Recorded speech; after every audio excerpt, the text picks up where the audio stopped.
shall start recording. Just a few minutes late. Thank you for your patience. Welcome back. Happy garbage day. It's Tuesday. Took the cans in myself and out. Bonus points.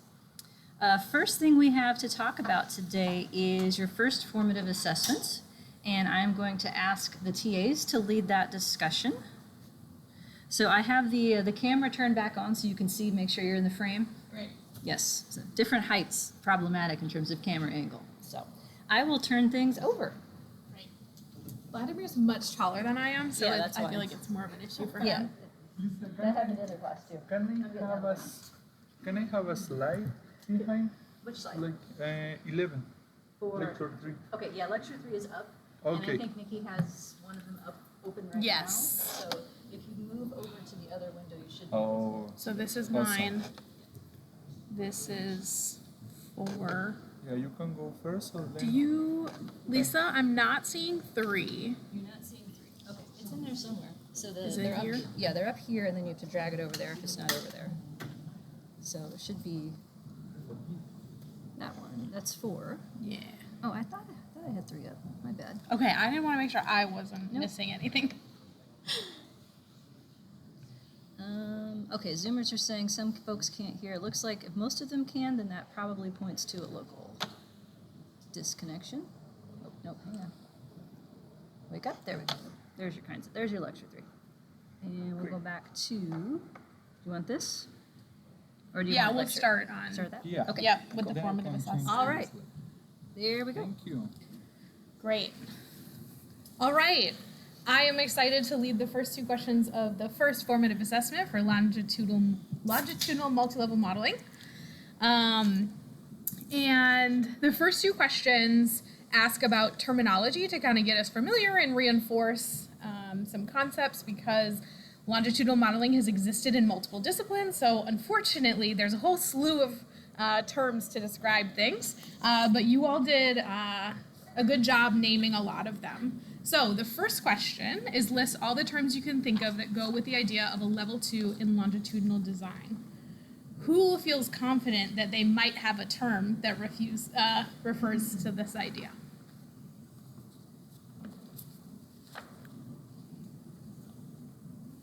There are several, in fact. Probably enough for each one to have a different Uh-huh.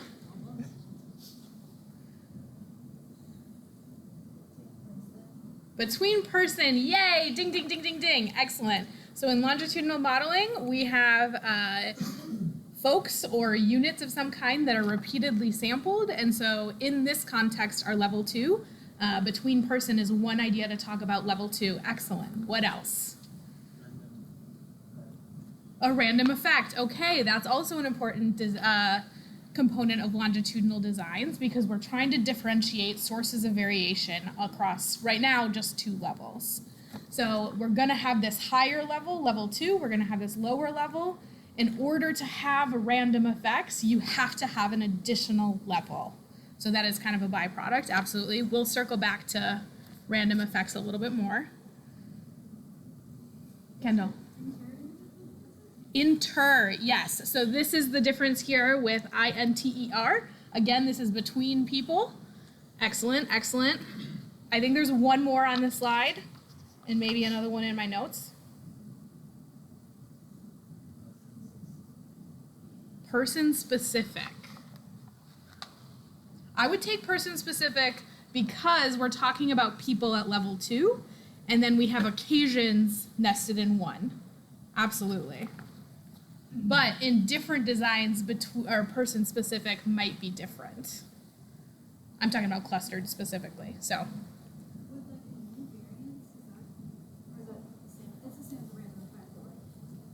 Yes. So right now, we only are aware of one random component, and that's a random intercept, absolutely. And that is associated with variation at level 2. So yeah, Kendall's already jumped ahead on my line of questioning in terms of the variance component that's associated with level 2. Those are your U's. And only one person mentioned why Lisa uses U's.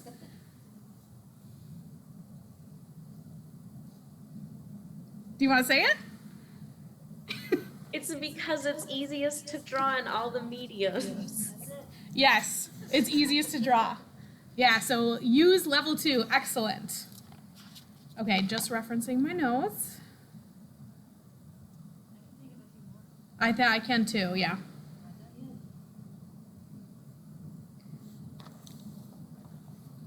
It's not actually on this slide. It starts with an M. Macro, yep, macro, absolutely. And then there's one other one that I'm thinking of two more, just kidding.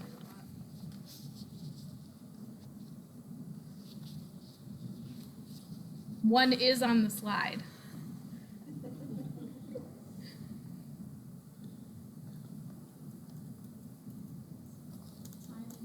Time invariant, yes. I do have a question. So, can we say that, like, in a longitudinal study, these features are level 2, but if you don't have a longitudinal study, if you just have a cross-sectional study, then between person variation is level 1, or is it always considered level 2 no matter what study?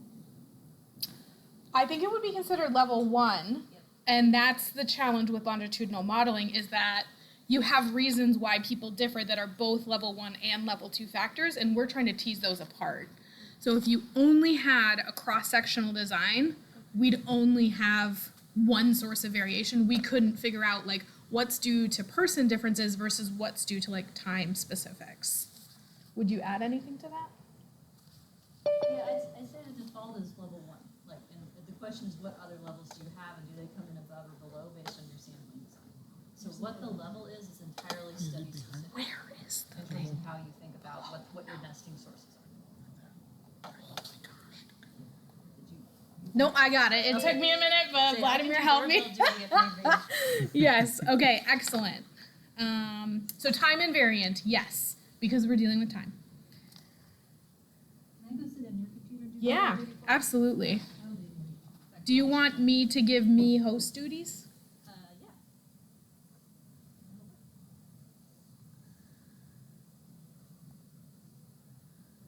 Make co-host. Okay, now hopefully you should be able to do the thing.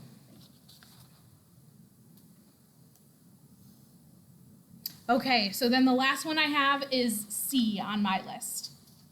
Starts with a C, which we just kind of talked about actually. It's a softball question. Cross-sectional, yes, excellent. So again, these are, if we didn't have the time component in terms of repeatedly, you're on it. Repeatedly measuring folks, we'd only have cross-sectional differences to kind of capture the reasons why folks differ from one another. A couple answers in the chat as well. We can talk about. Oh, excellent, excellent. We have variants of the U's. So Kendall had talked about U being kind of the symbolic representation of this idea that individuals differ. Bladimir, how'd you do this? What? Get to the other side. I know Is you're it on down the other here? side. It's I know. oriented in the way it is in reality. So just put the mouse to the right and it should come back to the other screen. I'm Yeah, it's nice. okay, I don't know. Yeah, I now- got it. I now got we're it. on the- Oh, I promise it's not my first day. So I think it was here. This idea between a single level model, we only have E's. At a 2-level model, we have our U's to capture this reasons why individuals may differ from one another. And the way we summarize our U's is we describe the variance of like how much variability. And what it represents is like essentially an individual's deviation from whatever the grand mean of the sample is. So would an example help for folks? Okay, great. Let's say we have a longitudinal design where we check in with students each week. We're measuring their course grade. We're just gonna ignore the fact that grades are bounded on either side, but we're gonna assume it's a quantitative predictor, essentially performance in a course, right? So there are reasons why grades might differ because folks are different. So for example, Bladimir is just in the EMS program, I'm in the HESA program. We might differ in terms of our course performance. I would hope not, because Lisa's an excellent instructor, but we might differ in the sense that we've got different majors. And so we've got between person differences as to why we would differ.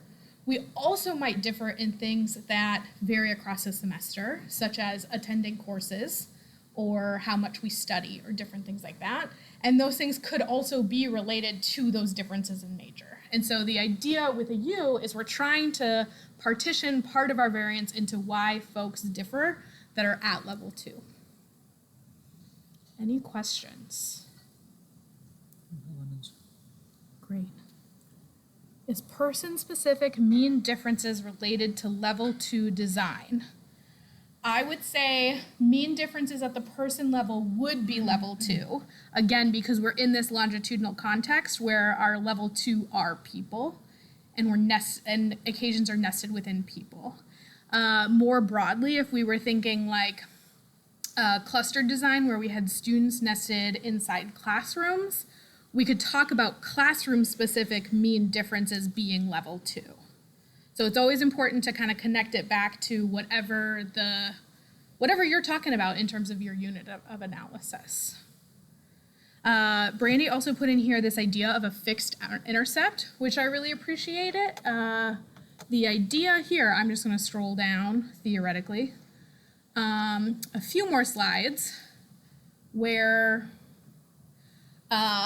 if we kind of look at the second equation here with this equation here, everybody's going to get the same fixed intercept, but then everybody has their own deviation, and that's essentially what's captured by the U variance. So you're going to estimate, and you're going to get output that says your fixed intercept is whatever, and then you're going to get variance, a U variance around that, and so that captures how people differ from that fixed intercept. Any questions? Great. Would you add anything at this point? I would say fixed effects are tricky because people reasonably disagree on how to describe them. So I would probably just stay focused on like the variance side and like what variance each of these kinds of variance conceptually represents. We're talking about person mean differences via a random intercept so far. Yes. And importantly, right now, we only have one level 2 kind of variance that we're attending to. There are going to be multiple that we talk about. So right now, we're only interested in random intercepts, and so that's going to kind of capture the mean differences for folks, but there are other ways that these effects might vary, and we're going to get more U's, essentially. Okay. If there aren't any more questions on level 2, then let's pop down to level 1. I feel like I'm going crazy. If you go here, Here, then down. you go, yes. I think that is Okay, like Bladimir, I think you figured it connected. out. Great. Nope, this is the wrong. Okay, so that was level 1, or level 2, sorry. Question 1, level 2. And now we have question 2, level 1. In hindsight, that was probably not my best word. Yeah. But I went back and forth on like, maybe I go out of order. And then I was like, I think you gotta start at level 2 actually. Great. Okay, so we just spent all this time talking about variance components at level 2. Now we're gonna shift and talk about what are variance components at level 1.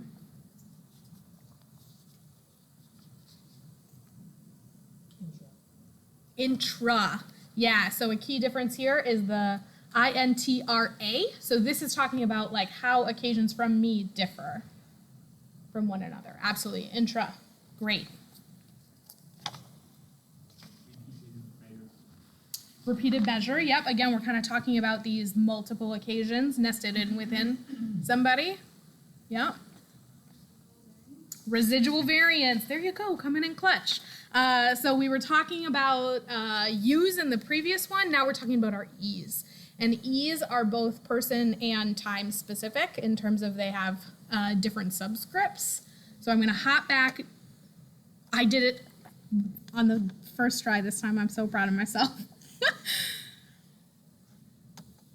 Okay, so I just want to point out the subscripts here on our U's. U sub 0 dot I. means it's a intercept because it's U0, similar to beta 0. I means it's each individual person gets their own. And then your E's are individual based on the person and a particular time. We've got time varying in the chat. I love that. Within person in the chat. Love that. Excellent, excellent. I've got a few more. And I'll fixed intercept. Fixed intercept is gonna kind of go back to the previous conversation, be a little bit more related. Well, It's tricky to describe it. yeah. Yeah, I stay away from the fixed effects for right now. Okay, don't talk about fist effects. Lisa says that this will become more and more clear kind of as we continue to go over it. I wanted to hop back to lecture 1. That's what I wanted to do. There we go. So we've had intra, within, time specific. What else do we have for synonyms? Micro, absolutely, paired with macro. Yep, level 1 is micro. Great.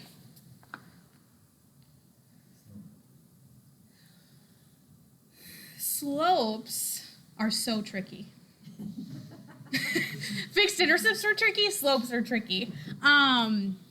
But I think one thing that's helpful is thinking about, right now we're just talking about sources of variation and trying to quantify, is it level 1, is it level 2? Slopes come in when we're trying to explain why folks differ. So this first step of longitudinal is really just we're trying to figure out how much variation exists at level 2, at level 1. Then the next step is kind of talking about adding predictors, and there's a whole bunch of things to consider that Lisa's going to talk about throughout the semester. But they are important in longitudinal modeling.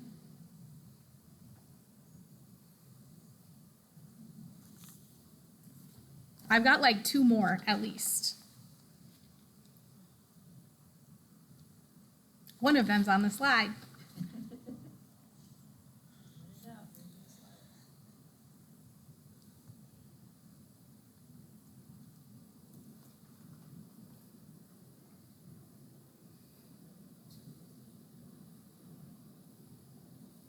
Starts with a T.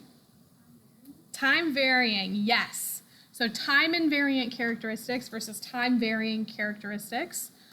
Time invariant are the ones that are essentially constants, no matter what occasion they're measured at. So in the example that I used before, major, for the most part, assuming folks don't change their majors, would be a time invariant, right? So if you asked me what my major is on the first week of classes versus the end of the semester when I get my final grade, my major shouldn't kind of be changing, right? Time varying ones are going to be more like if you asked me the week before finals how much time I spent studying versus the first week of class, those are going to differ depending on what occasion you ask me about how much I study. You have a question? So, A be considered if someone's surveyed or whatever it is, from that let's say 7 and again 9, is that considered time varying because you're measuring different points in time, or would that be considered 7, you started 2 years later? I don't know. Yeah, that's a good question. I tend to think of it, and you can correct me if I'm wrong, because she is the expert, but I tend to think about it as longitudinal models. You've got time as almost like a separate component. You have to document how things are changing over time. And then time varying predictors are less about time and more about could this reasonably change across different observations? I usually think about it in terms of predictors when I'm thinking about time varying. Is that? And time's a predictor, Yeah, so in that case, so age is tricky because if the kids are different ages when they start the study, that's between first and level 2. But as you follow them and they actually age under your watch, that's level 1 longitudinal. So age is both. And most time varying predictors are going to be both because some people study more than others, period. Yeah. on certain weeks, you'll study more than you usually do or less than you usually do. So anything that's level 1 has some level 2-ness in it, usually, Yep. in these designs. And the good news is Lisa knows how to handle that, and she's going to teach us all how to do it. Great. Are there other questions from folks? We also have intra again. Excellent, excellent. Okay, I do have a bonus question, though, for folks. Okay, so these are all synonyms for how to talk about variation at level 1 and level 2. What's the statistic that we use to actually quantify the source of variation? Starts with an I. Intra-class correlation, yes. Excellent. Wonderful. Lisa, are there other things that we should chat about? I think you get everything. Zoomers are Great. answering too. Good job, Zoomers. Yeah. Well, I'm going to hand this off. Oh, we also have ICC in the in the chat as well. I'll take it, and I'm going to hand it off to Bladimir. Yeah, thank you. Can you make sure your head's in the frame, Vlad? You're gonna have to move it. Yes. Yeah. Hi, people on Zoom. Yeah. I would like one of these ones at home. Hi, everyone. I hope you are all doing well. Thank you for being here. And thank you for your answers. I read every answer. And, well, specifically for question 30 and 4, I found a lot of variation in the concepts that we have. So hopefully this discussion can help us to find some common points. I know that we have different ideas about these things, but we know we need some kind of alignment or agreement for some things. So I will be trying to help us to find those common points, okay? Again, thank you for your answers. I have some notes here, but let's go with the questions first. Here we go. So for question 3, random intercepts. What's the purpose of a random intercept? Specifically, what does it predict and what's it's for? Ideas, concepts, impressions, thoughts, things that you believe are related to random intercepts in the context of longitudinal multi-level modeling. Yes, here we have one. See how far off each person is from the grand mean. Thank you, Kelsey. Now, capturing the baseline variability. Thank you, Sabrina. Additional ideas?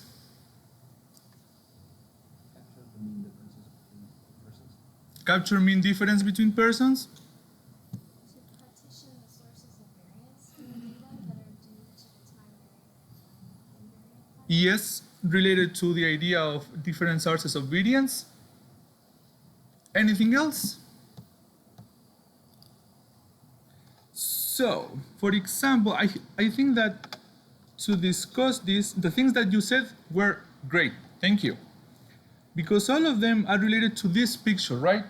This idea of, in multi-level modeling, we know that we have a collection of measures of the same people, so we know that some measures should be more correlated than to the other observations.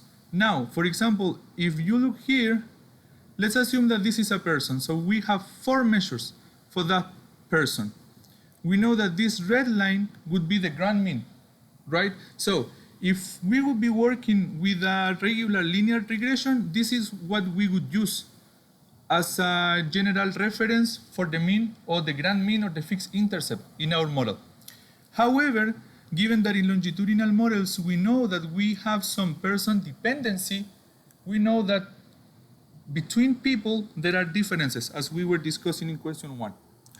So if we know that, we can add in our model this idea of person dependency, which is related to the idea of a random intercept. Now, this is tricky. Well, I've been working with Lisa in random effects in cluster multi-level models, and I know that random effects are hard. So, here, no? Okay. So let me try to explain it with words. So specifically, this notation, this u sub 0I, that should be the specific person deviation of the grand mean. That should be a number. However, in the model, we don't have specific numbers. What we have in our model is this. This will be the model parameter. This tau square, the variance of those person-specific deviations, okay? That helped me to understand what we were doing. Now, what is it for?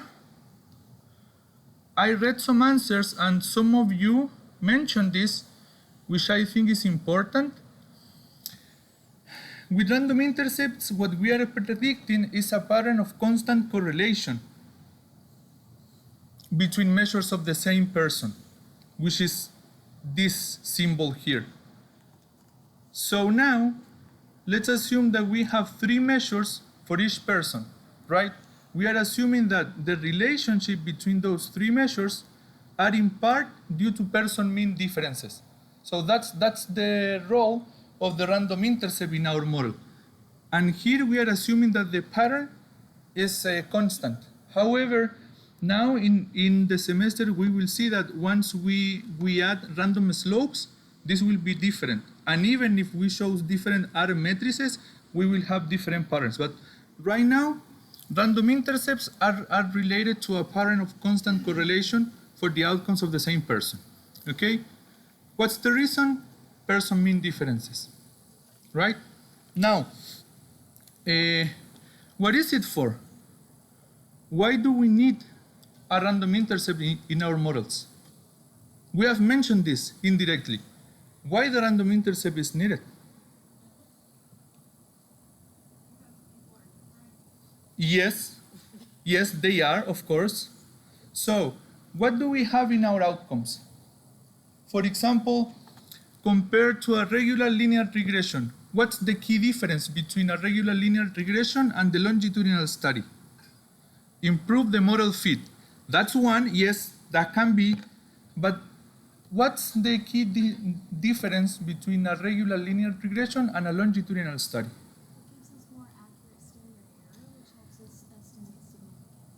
Is related to the correct model for the variance.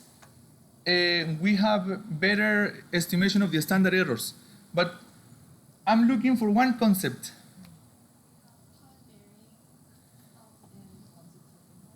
Yes, they are varying. However, if I have 3 outcomes, let's say, if every person, yes, well, in chat I have data points from one individual are going to be more similar to each other than to someone else. Yes, Taylor, thank you. What's the concept for that? They are, yes, they are correlated. Correlation, that's what I'm looking for. So, if we know that we have some person dependency, that's because the outcomes will be correlated. They will have some correlations. Why? Because of they become from the same person, and we know that persons are different. So, to answer the question, what is it for? To indirectly handle person dependency between outcomes. And of course, we can use this estimate, this random intercept variance, to compute an ICC later to see how much of the total variation can be related to person mean differences. So let's say that we have an ICC of 0.30. We know that approximately 30% of the total variance can be due to person mean differences. And that's the maximum amount of variance that we can explain with time invariant predictors, because those things are allocated at level 2. Right? You can say anything here. So, questions? Do you think this is clear? Well, it's not easy, I know, but at least clear. Clearer, yes. Is it? Great, because let me see, because I have some excerpts from your answers. Okay, I have a follow-up question for you, if this is clearer. So, when we are partitioning the total outcome variance, are we explaining that variance? Yes or no? Okay, great. Yes, we are not explaining variance. This variance, remember that from the beginning we had one pile of variance, the residual variance. Once we introduce the random intercept variance, we are assuming that part of those differences are because of person mean differences. So we are not explaining something. We are just taking part of this variance, of this total variance, and we are saying, okay, we don't know what this is in terms of the predictors, but at least we know that that part of the original variance is because person mean differences. We are not explaining, we are repartitioning variance. So now we have two piles of variance. And I like Lisa's phrase related to random intercepts, because she says that the random intercepts represent the idea that each person needs her or his own baseline. I like that, because this is like an idea. We don't have specific numbers in our model. What we are estimating in our model is the variance of those person-specific deviations. Okay. So, how do you feel? Ready for question 4? Great. Let's go. People on Zoom, not explaining. Yes, thank you, thank you, Angela. Well, if there is a question, you can send it to. Oh, yes, that's related to the other question. Sorry, I wasn't paying attention. Sorry, Angela, but yes, you are right. Because she said we are not explaining that variance at level 2, which is correct. Thank you. So let's go here to question 4. What do the 3 kinds of ANOVAs have in common, and how do they differ from each other? In terms of commonalities, we saw 3 specific commonalities here. Do you have some ideas about what those things are? Can we start with what the 3 kinds are? Yes. That will dictate what's common and what's different. Of course. Between person, Yes, that's one.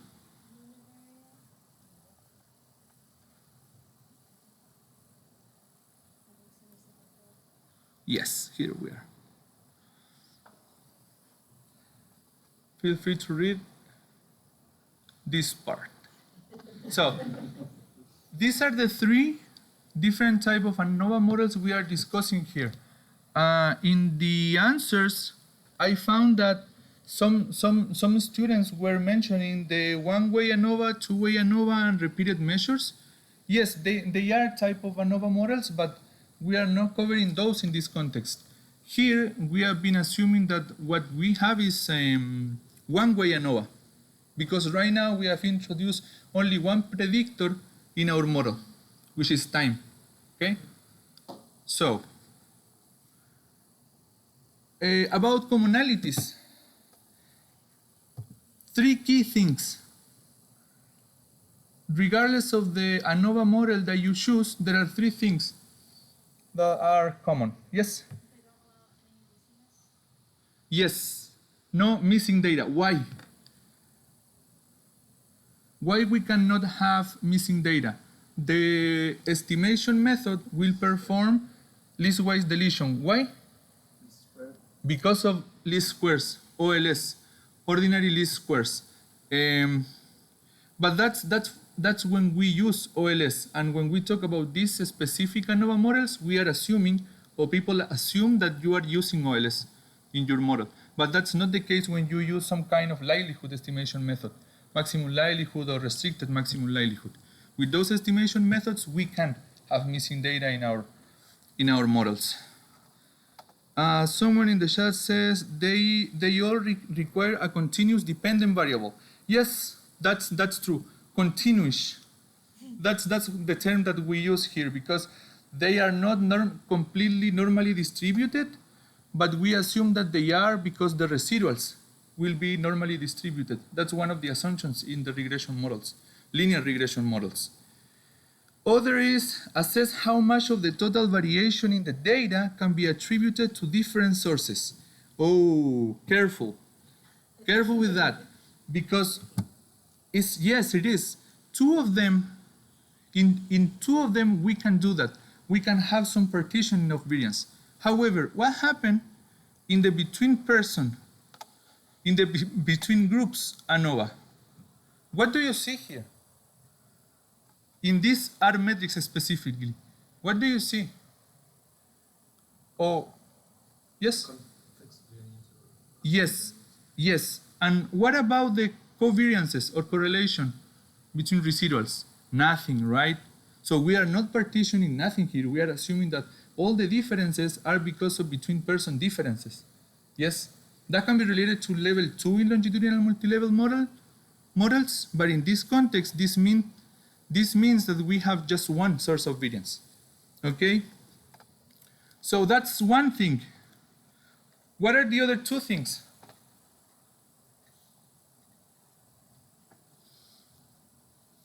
Two things that are in common or two things that In common, sorry, yes.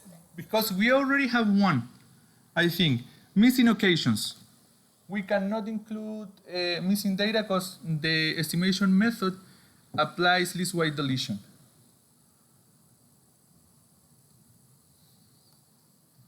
So, the other two things in common?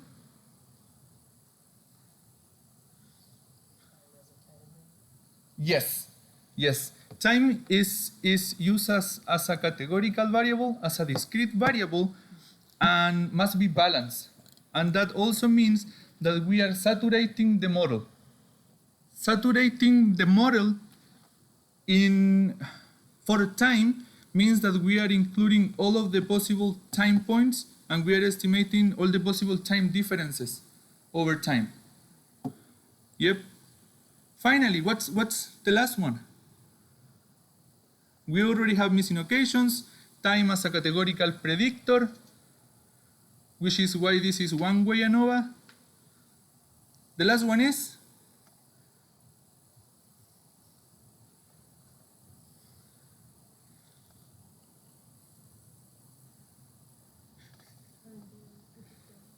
yes, thank you so much. Yeah, we cannot include time-varying predictors because we don't have such thing as within-person differences.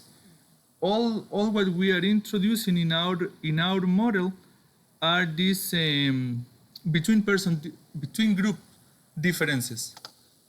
Even here, yes, this is for the univariate repeated. Even here, we don't have time varying predictors. We just have one matrix. We are working with the specific variances in the outcomes. Okay? Then we will see that we can use, for example, a combination of the G matrix with the R matrix, where the G matrix is the matrix for the random effect. Yes, I know. We will cover that later. Okay? So great. Those are three commonalities. Now, what about differences? This is the last part. What do you think is the main difference between these three models?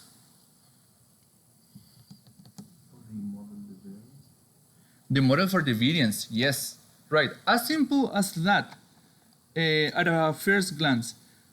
Now, in terms of details, you can see that for the between groups ANOVA, this R matrix assumes that we have a constant variance and no covariance.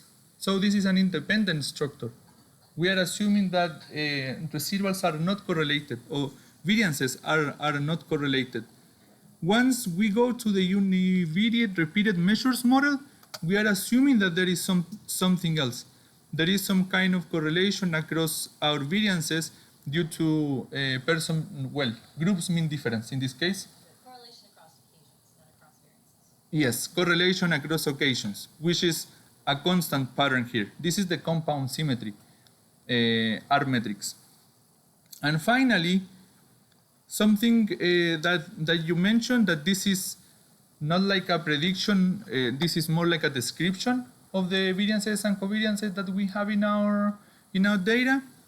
So here you can see that we are estimating everything. We are estimating the variances and each pair of covariances across our outcomes.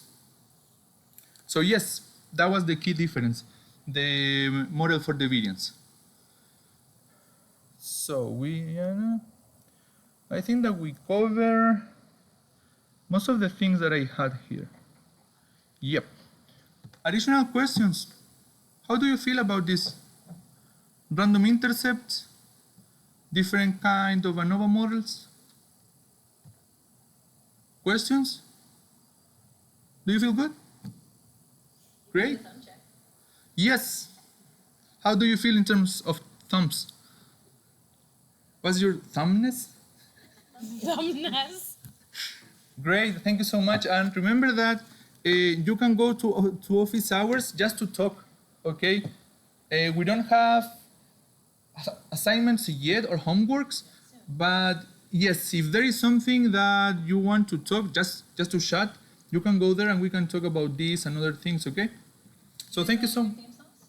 So? No, Oh. you can do it, I think. Okay. Yes. Thank you so much for your time. I have a song. Yeah. I would say Choreomania by Florence and the Machine. Or anything Chapel Roan right now. Oh, yes. Do one. Thank you both. Yeah. To get back down into short people land here. These are pretty cool, I gotta tell you. Yeah. So I want to do a bonus question too, since you did one. Those of you who've been through SEM with us, there's a few other names that go with this type of structure where everything gets to be what it wants and it's the rightest answer possible. What's that called in SEM land? Saturated is what they call it then. Also in M+ output, the log likelihood is given as what? What line? H something, which is it, HO or H1? Oh, H1, and you know why? Because I'm the hoe. Yep, no, that's a story for another day, but yes. In the world of structural equation modeling, this is the baseline model against which your factor model is compared to judge its fit. So this is the same idea. We're going to use this as the baseline against which to judge the fit of alternative longitudinal patterns in terms of what the variances and covariances look like. So exact same idea. And believe it or not, factor analysis is a pattern. Like that is one of the possible patterns that you can have for longitudinal data if you wanted to. Yeah, okay. I think that was everything that I was going to mention. So good job to both of you. Excellent. Question, when will the first homework be available to work on online? I am hoping by the end of this week. That's my plan. I'm supposed to be working on it tomorrow. The homework system is back alive again. I don't know if any of you heard about that drama. This weekend, the homework system went down. There was a server connection issue that the company we get our stuff from had moved over and we hadn't changed the overness yet. And so it gave me a heart attack on Saturday. Because I have 63 students this semester times 6 assignments in this class times 5 assignments in the other class. I was like, please don't make me grade this by hand. But it's okay now. It seems to be okay. So we're going to do the homework system. I will tell you that your first homework in this class is not like the ones that I normally do. There's going to be no data analysis. I know. It is going to be straightforward computations, like Excel level computations, designed as a vocabulary quiz. So like if I'm going to say, for a model that has 5 occasions and if it's saturated means random intercept, how many parameters do you have? And based on that, compute the AIC, like that kind of thing. Like it's a vocabulary drill disguised as math. Okay? That's what it's going to be. So something a little bit different. In terms of my theme song, so this year I picked the same theme song for both classes, but for different reasons. My theme song is Hip to Be Square by Huey Lewis and the News. And for the other class, the intro class, I told them it's because quant people are cool, they just don't know it yet. You know, so it's hip to be square, which is the point of the song. Square is a term from like the 1950s, meaning like a dork or somebody who is not cool. And he's saying, no, actually, it's hip to be square. In this class, we already know that quant people are cool, right? I don't have to sell that because this is an elective and you're all here for a reason. You know, you picked it or someone picked it for you, as it turns out. But this is why I picked hip to be square, because we're going to be looking at a whole bunch of different matrices this semester, and most of them are going to be square matrices. So, ba-doom-tsh. Yeah. What's the rationale For the first class? It's because I'm trying to tell them that quant is cool. So it's hip to be square. I missed that. Sorry. Yeah. I consider myself a quant nerd, and I'm, you know, I fly that flag, you know, happily. So, and y'all should too. Am I right? Yeah. Comment. There is an Ice Nine Kills song based on American Psycho that has hip to be square. And yes, actually, I saw a little movie about that. Like that song had a resurgence after that movie came out. And it's going to be part of the soundtrack. Yes, not a coincidence, by the way. My son is named Huey. That name was agreed upon by two different reasons. Me, because Huey Lewis and the News is probably my favorite band of all time. And Hugh is a very classic English name, and Jonathan's family is from England. His mother was born there, so he grew up with his nanny drinking tea, and so it's a very, you know, British kind of thing. So we both got our way. Unfortunately, so he was my baby Huey for many, many years, and then he decided he was too cool to be Hugh, and I'm like, all right, fine, I'll stop calling you Huey. But I still do it at home. He says it's okay as long as it's not in front of his friends, you know, because Huey's just too juvenile. But question: where in England? I'm not exactly sure. I'd have to. It's outside of London and more of a rural part. And the story was, I think his grandfather was a medic in World War II and met his grandmother because she had like an infection and they were trying to get penicillin before she died. And so he showed up and fixed her, and they lived happily ever after. So you never know, right? I will find out, Jasmine, and I will get back to you. I'm not sure of the specifics. I know he roots for Ipswich in soccer, if that helps at all. No? Yeah, that's all I got. Oh, she's, oh no. I'm like, okay, I'll pass that along. Apparently we have a critic. Yeah, I don't keep track of the soccer. I let him do that. But so I think it's good to review periodically. Are there other things that are still sort of confusing in your heads that you want to talk about that we're trying to reorient ourselves here in week 4?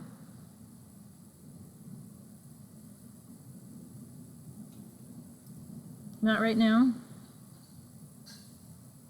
Okay, well then how about we talk about some new stuff? Oh, and by the way, I put an announcement in Icon. I built you a YouTube playlist of all of your choices so you can see what your classmates picked. It is unlisted, meaning you have to have the link to get to it. It's not searchable, but you can try it out. Lecture 1, I don't think we need. Lecture 4 is what we need. Yes? Sorry, I just thought of a question that might be helpful for folks. Sure. As somebody who has taken your classes a lot, I really appreciate the formative assessments as like a kind of like viewing out. Mm-hmm. And so I'm wondering if it would be helpful to just give like a 3-sentence takeaway of like these really important concepts to help folks go back in their review, even though we just went over the formative assessment. So you want me to summarize the discussion? Is that what you're asking? Yeah, and like Or- broadly, what's the so what? What's the so what? Yeah. Okay. Like, I'm asking for a little bit more of the forest and less of the trees. Bladimir and I absolutely got into the trees, and I'm wondering if folks would find just a recap of this is the forest. Yeah, I often get the question, can I put up the answer key for the formative assessments? And with very few exceptions, there isn't one. Because I don't think there's one necessary set of right answers. It's about how you can express this in your own words and in ways that make sense to you. So yeah, the first 2 questions, synonyms for level 1 and level 2, honestly, that's just vocabulary. Because you will read multi-level modeling examples in various literatures, and some of them will say macro and micro. Some of them will say level 1 and level 2. Some of them will say within between. So just getting used to the different ways that people talk about these things allows you to be more fluent. And I do get tripped up when I teach this stuff because I have to remember which class is it. Is it clustered or longitudinal in terms of what the levels are? And there's more possibilities than that. But if you keep between and within as what you remember, that always works. The only thing is between what. So in this class, if occasions are nested in people, then level 2 is between person and level 1 is within person. Next fall, when clustered is coming back, if I have people nested in naturally occurring groups like schools or businesses or hospitals, then it's between within also, but it's between cluster and within cluster. So between within always works. Macro, micro always works. It's just keeping track of the units. And I think the key idea is that at a minimum, the model is trying to distinguish two different kinds of variability. One is, why are people different from each other at level 2? Right now, there's only one reason, mean differences. But do you think there could be others? Like, why do people grow differently? Why do people respond differently to some time-varying thing like stress or hours of sleep or other things that can change over time? So right now, people differ from each other in one way, but that's not where the story ends. And then occasions differ from each other. So after we give each person their own baseline or their own mean via U, then why is it that some occasions have higher outcomes than others? Well, it has to be due to time things. Person constant information cannot explain why some days are harder than others. Person constant information explains why some people are higher than others. How's that for the first two? Big picture. What's a random intercept for? We handle dependency using random effects. You'll hear that or you'll read that in articles. When people say handle, that means they don't know what they're talking about. It's a throwaway term. It doesn't mean anything. I would say that random intercepts are one way to introduce a prediction of dependency into your model. You're setting a new expectation that occasions from the same person are correlated. You have dependency, but it's not a bug, it's a feature. By measuring someone repeatedly, then you can tease apart what is it about that person versus what is it about that occasion. Those are commingled, confounded if you only have one occasion per person. You could have caught them on a bad day, or they could just be really, really low on whatever you're measuring and you don't know which is which. So random intercepts allow the residuals from occasions from the same person to be correlated.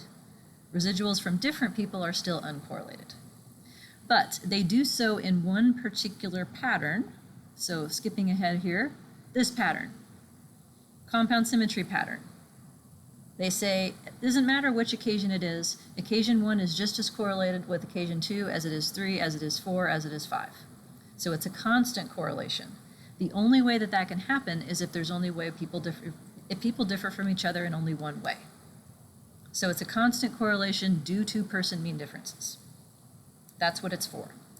That may not be sufficient, but what else we need is a testable hypothesis. So that's where we're headed, is what else do we need? And what are the choices for that? 3 kinds of ANOVAs. So several folks gave the exact same answer, which I was curious about. If you're asking ChatGPT for help, stop it. It's not going to help you. The goal is for you to be able to reproduce this in your own words and to identify parts where you need to go back and review. And if you find yourself so lost that you're not sure even where to look, write that down. Like, tell me. Like, I went back through the notes. I can't find it. I don't know what these words are. Please help. And I can sympathize with that after spending my weekend exchanging emails with tech support on the homework system website, because the person wrote back like what I was supposed to do, but none of the words had any meaning to me. It was like the Peanuts, like wah, wah, wah, wah, wah, wah, wah, wah, wah, wah. It was about the teacher sounds in Peanuts cartoons. That's what I read. So I'm start Googling, like, what is this word? What is this word? How does this fit together? And eventually I figured out what the problem was and was able to fix it thanks to Jonathan's help. That's my secret weapon. So let me be your Jonathan, right? If you're so lost that you don't know what to write down, say that, and then we can spend more time on it. That's useful feedback for me to know when I don't want to go too fast. I'd rather go slower and have things cement in better than cover more stuff. Okay? Plus, ChatGPT sucks at this. In the advanced longitudinal class, that was one of my favorite things I developed last time. I asked ChatGPT for prompts of answers to the question, and the student's job was to correct it. You tell me what's wrong with this answer. Because it turns out if you don't know anything, it sounds pretty plausible. Once you start going into the details, though, it's off the rails. Like, ChatGPT mixes up clustered and longitudinal and answering questions about multi-level all the time. So, All right, kinds of ANOVAs. So the answer, I'm circling back. I had a track, I left it, I'm coming back. Kinds of ANOVAs. One-way, two-way, and repeated measures, what several folks said. So the kind in terms of the variance model is logically separate from the means model with the fixed effects. You could have one-way, you could have two-way, you could have three-way, you could have four-way. That pertains to your predictors, how many there are, and by default, ANOVA means you've included all possible interactions, which is sort of a weird thing, considering that's not a default in standard regression, which you could express the same models the same way. The difference, what I was looking for, is on the variance side. So what do they say about the residuals? Between groups says they're not related. Univariate repeated measures says they're related like this, though, constantly. And multivariate repeated measures, MANOVA, some folks wrote down that it's for different variables. It could be. Like this could be anxiety, this could be depression, this could be positive affect, this could be negative affect. And this matrix could be estimated to describe the residual variability in each of those outcomes and their covariances. Or it could be time 1, time 2, time 3, and time 4 of the same thing. Model doesn't care. It's up to you to make the interpretations. But the thing about multivariate or unstructured is that it fits as many possible parameters as you have occasions. Every variance is separate, every covariance is separate. That's inefficient. It's the rightest it can be in terms of how tall the model parameters make your data, but it's not very concise. So where we're headed then is trying to find something in between. Compound symmetry, how many parameters is that model going to have for its model for the variance? 2. What if I have 10 occasions? 2. What if I have 100 occasions? 2. Now over here, if I have 4 occasions, how many parameters? Go ahead and count them. 10. If I have 5 occasions, 15. If I have 6 occasions, keep going. He's doing the matrix in his head. 21, I think. Yeah, so it grows very quickly and it becomes out of control. The other part of it is that compound symmetry works if you have balanced data or unbalanced data, because it's the same correlation over time and the same variance over time, so they don't all have to match. Whereas unstructured, it's a separate one for every possible value. So if you had time 1.3 or time 2.7 or time 3.8, you'd need a new set of rows and columns for each of those. It's going to break at some point, not going to work. Okay, I think that's all. Is that the recap? Yes. Yeah, okay. Is that the forest? I think so. Well, Am I foresty enough? Okay, excellent. All right, now you see why I'm cutting myself off and I'm down to Fresca. I've already had all the caffeine today. I'm riding high. Okie dokie. Then, yeah, do you want to talk about some new letters? Yeah, not new letters yet, but that's coming. So this is Unit 4. We're starting here at 1:30. We can get through a little bit of this because it's review. So I always like to do a little bit of review at the beginning of these things. So the big picture, what we are talking about is describing within-person fluctuation. So this set of choices for what your model for the variance looks like is designed for data that are characterized more this way on the right.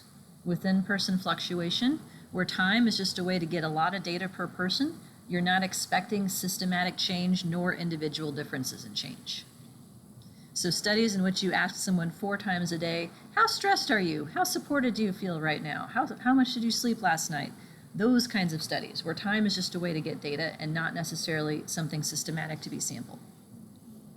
So in terms of these 2 sides of the model for the means is fixed effects that describe what happens on average. Model for the variance describes individual differences and patterns of residual relationship. So we're focusing on the bottom here. If time is just showing fluctuation, you may not need any time slopes. So there's not going to be time slopes in any of these models. We're just focusing on patterns.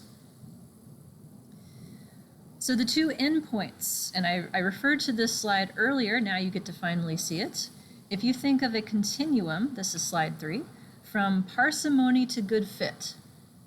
For longitudinal data, we know there's going to be some kind of residual correlation of occasions from the same person. That's our starting point from now on.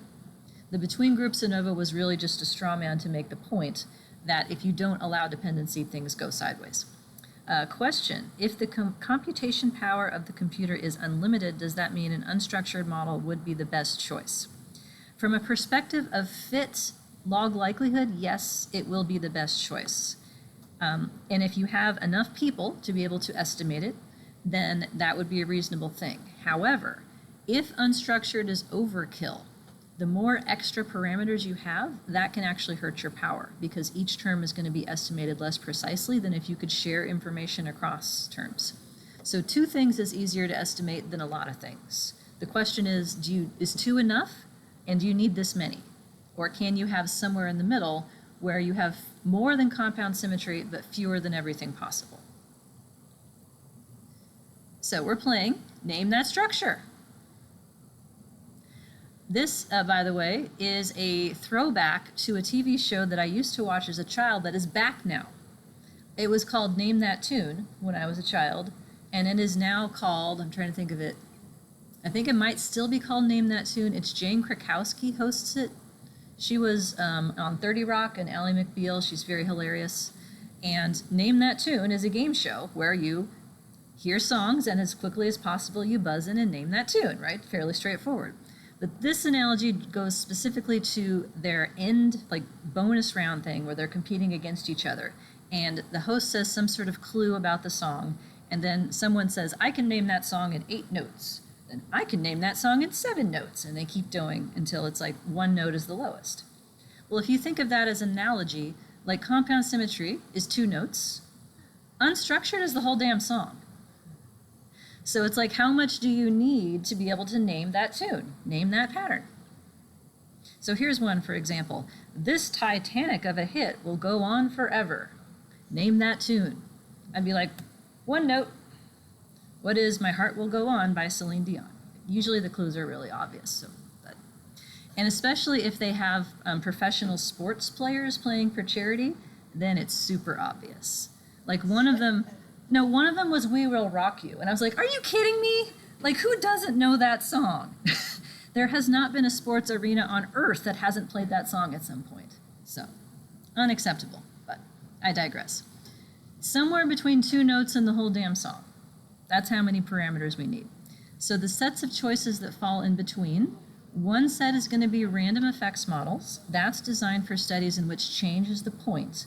The set of choices I'm going to show you, I just call alternative covariance structure models, or ACS for short, because they're just different patterns. Okay, how do I know? Well, we got to judge changes in model fit. The question is how, what technique in terms of testing for significant differences between models. So nested models is predominantly what we're talking about. There's a few exceptions to that, and I'll note those when we see them. In a nested model, one is a subset of the other. So if you have a model and you add stuff, the first one is nested in the second. If you have a model and you subtract stuff, then it goes the other way, but they're still nested. A non-nested model would mean that you have to add something and subtract something to get back and forth. So if I had a regression model with predictors A and B, and I had a different regression model with predictors C and D, those are non-nested. Okay. So model for the means, in terms of how we assess what predictors we need and what fixed effects they need, we don't need to do anything regarding -2 log likelihood for this. We don't. And if we're using REML, we can't. We are going to continue to use univariate or multivariate wall tests, usually with some kind of denominator degrees of freedom, so T's and F's, to ask this, just as we do in regression. Model for the variance, though, we do need to consider -2 log likelihood. The rightest way to test what additional random effects we need or patterns of residual correlation is to do a likelihood ratio test. If you get a walled test for a variance component, please ignore it. A walled test means estimate divided by standard error is treated as a T or a Z, and that is treated with a 2-sided sampling distribution around a null hypothesis. Well, what's the smallest a variance can be? 0. So what's the null hypothesis? 0. So if you're testing a null hypothesis that's right on the boundary, a 2-sided sampling distribution can't make sense because variances can't go negative. So that p-value is sus, as my son would say. And it's more sus the closer you get to 0, when you would expect some of the distribution to want to go over to the negative side. So we do likelihood ratio tests for this instead. Just to remind you of that, we're talking about log likelihood means height. More technical details are coming, but think of it as the height of a distribution, using a distribution given the model parameters. We are using a multivariate normal distribution for these models. So given a person's outcomes and the model parameters, how tall is their data? Treating people independent, we sum each person's log likelihoods to get a sample log likelihood, and that number then has meaning in the context of comparison models. So you can have a log likelihood of like 30,000. Doesn't mean anything in absolute sense. It means something in a relative sense to competing models. 2 flavors, and I just reviewed a paper this week where they said 2 flavors, and I was like, hey, am I onto something or did they steal that? I'm not sure. But 2 flavors is what I call it. Emil and Remel. The versions of this that you get on your output depends. Sometimes you get -2 log likelihood because you're going to have to multiply the difference in log likelihood by -2 to treat it as chi-square. So that is badness of fit, in which smaller is better. If you get log likelihood, that's goodness of fit, so bigger is better. They work in opposite directions. So in terms of the choices that we have in this unit for model comparisons, it really boils down to 2 questions. Does the variance change over time or not? It's either all the same or all different. All the same is going to be called homogeneous variance. Can you guess what not the same is called? Yeah, you can. Yeah, heterogeneous or heteroscedastic, if you want to be fancy. So same or not the same is one set of questions, and most of these patterns have a same or not the same choice to them. Default is same for most of them. And then how are the residuals correlated? Right now you have 3 choices for how the residuals can be correlated. Not at all, that's between groups, ANOVA. Correlated all the same, that's compound symmetry or exchangeable. And then let it be whatever it wants, which is multivariate, unstructured, H1, saturated, all those words. So likelihood ratio tests are going to be the name of the game. Difference in -2 log likelihood, or difference in log likelihood times -2. The end result of this needs to be a positive number or you have it backwards. Calculate degrees of freedom, how many parameters the models differ by. This also needs to be a positive number, so more minus fewer. And then we compare that result. -2 log likelihood difference is treated as a chi-square, with the changes in degrees of freedom as the numerator for that chi-square. And you can get this from software in a variety of ways. I have examples in all of my syntax for how to do this in the programs. I also wrote a custom macro for SAS to do this, didn't have one before, and chi-dis in Excel. So most of my examples come with an Excel spreadsheet in which I've included a tab for likelihood ratio tests. That's in case you use regular SAS without my macro, SPSS, or other programs that don't have this built into it. If you add things, what happens? Let me go back. Don't read from the slide, read from memory. Here are 4 choices, okay? Better, not better, worse, not worse. If you add things, what are the only 2 possibilities? Better or not better? Which determines which way you talk about it?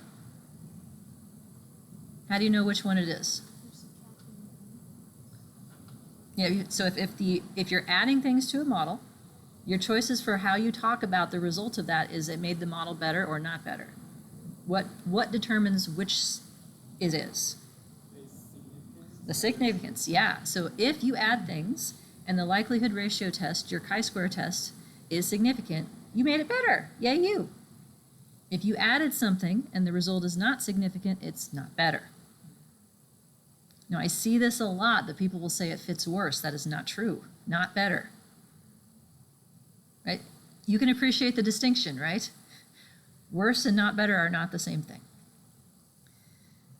If you take parameters away, then what are your choices?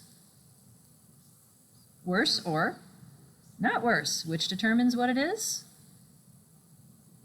Significance. If you take things away and the likelihood ratio test is significant, you made it worse. You needed them, put them back. If you took things away and it's not worse, then your old model was overly complicated. Another Huey story before we adjourn for the day. I gave him my water bottle in the car on the way home from school because he was really sweaty from playing in the playground, and he looked at it, tried to open it. He said, "Why is your water bottle so complex, Mommy?" And I wasn't sure which was funnier, the fact that he called it complex or that he viewed it as complex. I'm like, well, you see, you drink out of this part, and then you close it, and then there's a handle. So, complex is in the eye of the beholder. But if you have a likelihood ratio test that is non-significant after taking things away, your other original model was too complex, just like my water bottle. How's that? All right, full circle. 144. I think this is a good spot to stop at because then we get some new stuff coming up next time. All right, anything you want to ask about before we adjourn for the day? All right, then next week is another formative assessment. I will let you know when that is available, probably tomorrow morning, and I'll start working on your first homework too. All right, thanks for being here. Bye for now. Bye, Zoomers.